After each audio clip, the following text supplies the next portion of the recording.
रवि की मौत के बाद गांव वालों ने सोचा अब सब ठीक हो जाएगा, लेकिन असल डर अब शुरू हुआ था।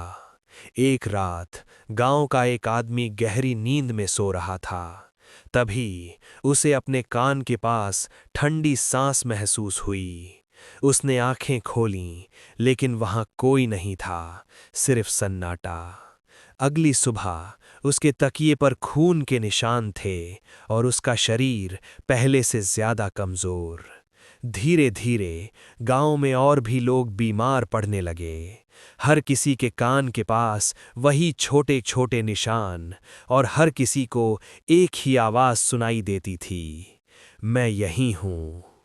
अब गांव में डर फैल चुका था। कोई भी रात में सोने की हिम्मत नहीं करता था। तभी गांव का एक बूढ़ा आदमी बोला, ये कर्ण पिशाचनी का काम नहीं है, ये कुछ और है। उस रात वो अकेले खंडहर की तरफ गया, सच जानने। जैसे ही वो अंदर पहुंचा, हवा ठंडी हो गई और चारों तरफ सन्नाटा छा गया। अचानक अंधेरे में एक आकृति धीरे धीरे सामने आने लगी। पहले सिर्फ परछाई दिखी, फिर एक चेहरा। वो रवि था, लेकिन अब वो पहले जैसा नहीं था। उसकी आंखें काली थीं और उसके होंठों पर ताज़ा खून लगा था। वो धीरे धीरे मुस्कुराया और बोला, मैं वापस आ गया हूँ। बूढ़ा आदमी कांपने लगा। तू तू तो मर गया था। रवि हंसा, शरीर मरा है, मैं नहीं।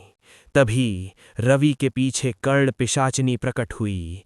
उसने रवि के कंधे पर हाथ रखा और धीरे से बोली, अब ये मेरा हिस्सा है।